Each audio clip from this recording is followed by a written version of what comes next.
Are CVT transmissions reliable? Should you avoid them? And if so, what type of transmission is best? That's what we're going to find out. Welcome to Car Corner, where we help you, the consumer, master the process of car buying and car ownership. If you're thinking of buying a car with a CVT or continuously variable transmission, but you're concerned about potential repair costs and long-term reliability, then this video is for you. I'm going to tell you everything you need to know about CVT continuously variable transmissions, the pros and cons, the potential reliability concerns, and how they compare against other types of transmissions, and which one is best to buy. So to find out everything there is to know about modern transmissions and their reliability, make sure to stick around until the end of this video. And if you enjoy and get value out of this video, make sure to subscribe to my channel. I post 2 videos a week, always straight to the point, valuable car buying advice designed to help you, the consumer. So before we get too deep into the reliability concerns, let's go over what a CVT transmission is. CVTs take a very different approach to managing the engine when compared to a conventional automatic transmission.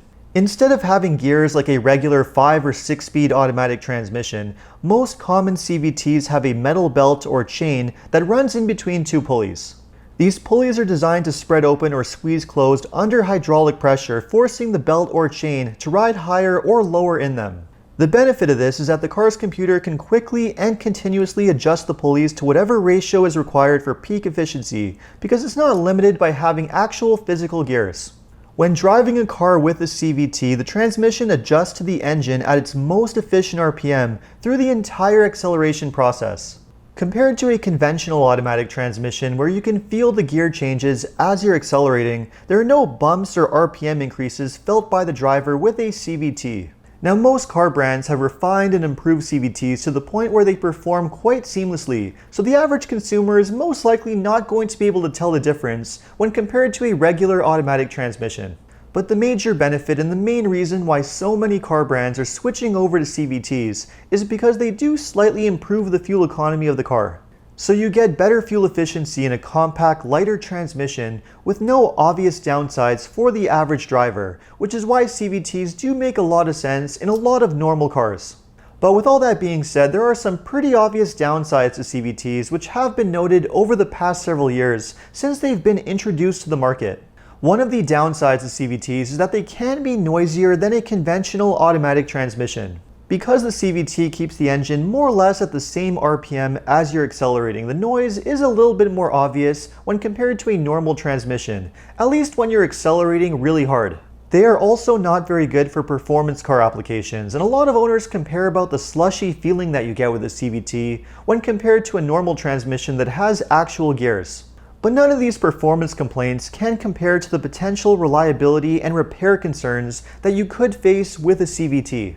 CVTs are now very commonly used with many different car brands, including Honda, Subaru, Mitsubishi, Kia and Hyundai, some older Jeep and Dodge models, but most famously Nissan and Infiniti. And at some point or another, all of these car brands have experienced some issues with their CVTs. Typically, when a CVT transmission begins to have problems, you usually notice it in the form of a lot of shuddering or vibration while accelerating, or hearing a lot more noise than normal, and sometimes you can also see some lights illuminate on the dashboard too. In addition to experiencing more vibration, shuddering, and noise, some CVTs are also known for overheating issues too, all of which can lead to potential failure down the road.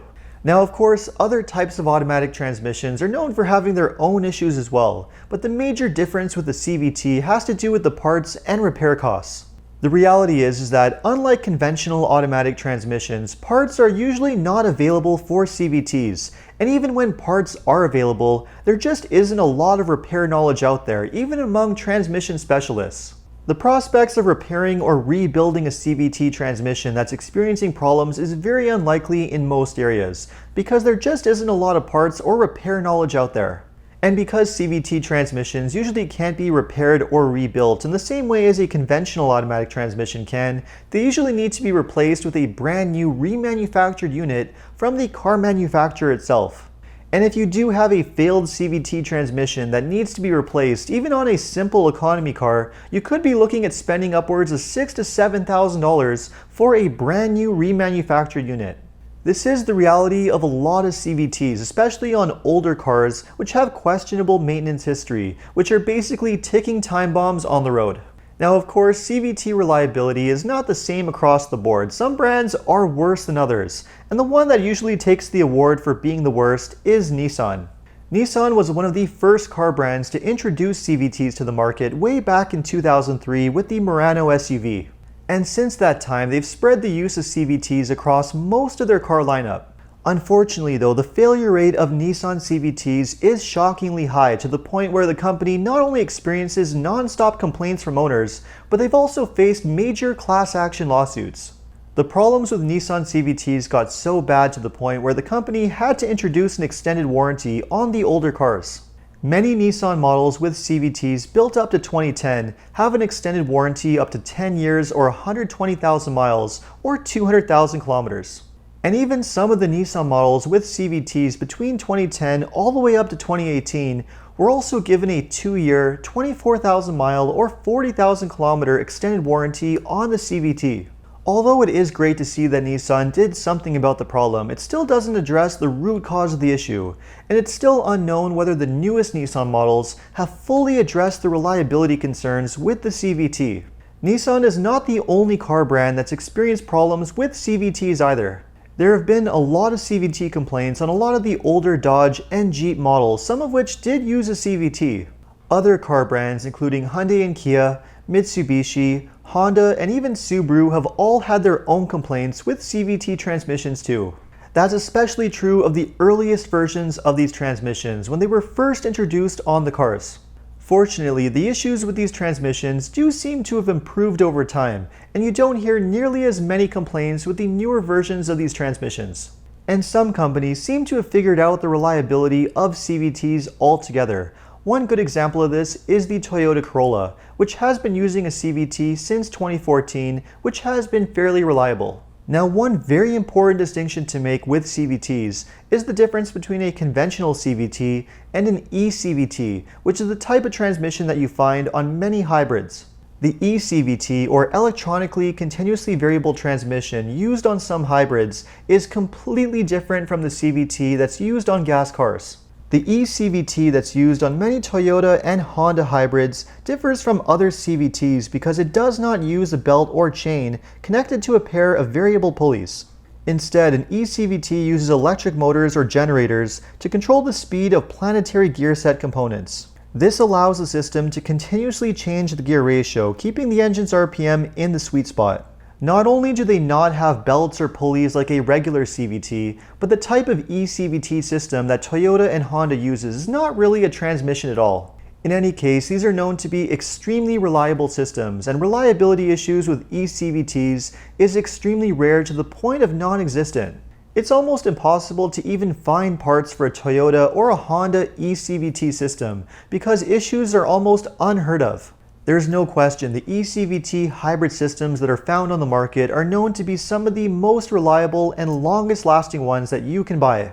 But going back to a normal CVT for gas cars, how exactly do they compare against other types of automatic transmissions? Well, another type of automatic transmission which has been introduced over the past several years is the dual clutch or double clutch automatic transmission. Now, a dual clutch transmission, even though it does perform like an automatic transmission, is not actually an automatic at all. It's actually a manual transmission that has 2 computer-controlled clutches that take care of the gear changes for you. Even though this type of transmission is designed to improve the performance and the efficiency of the car, they are sometimes known for having major issues. A great example of this is the older Ford Focus and Ford Fiesta models, which used a dry dual-clutch transmission, which were known to fail at an alarming rate. And other brands have experienced issues with dual-clutch transmissions too, and much like CVTs, these transmissions are very difficult and expensive to repair, and they can be extremely expensive to replace too. So because of some of the reliability and cost concerns with a dual clutch transmission, they do pose a very similar risk to a regular CVT. Which brings us to the last type of transmission, which is a conventional torque converter automatic transmission with normal gears.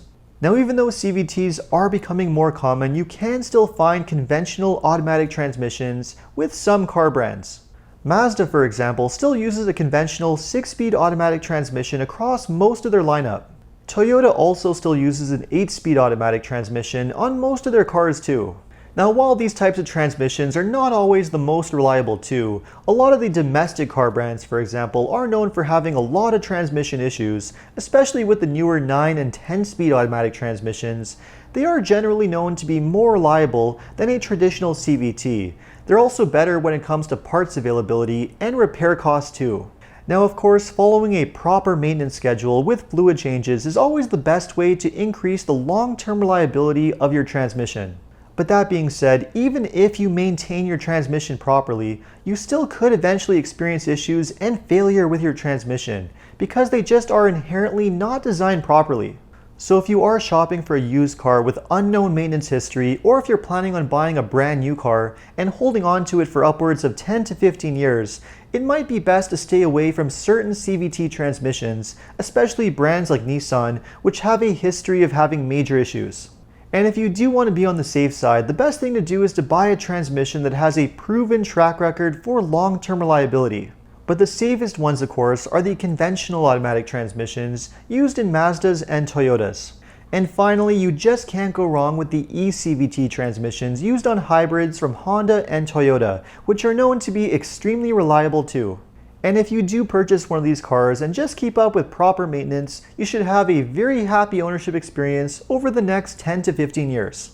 So after watching this video, would you still consider buying a car with a CVT transmission, or would you buy a car with a different type of transmission instead? Let me know in the comments, and if you enjoyed this video, make sure to like and subscribe. You can also watch some of my other car videos by checking out these links over here. Make sure to follow me on TikTok and Instagram, and if you need any additional car buying advice, recommendations, or help with getting a great deal on your next new car purchase, make sure to check out carhelpcanada.com. Thanks so much for watching, and see you next time.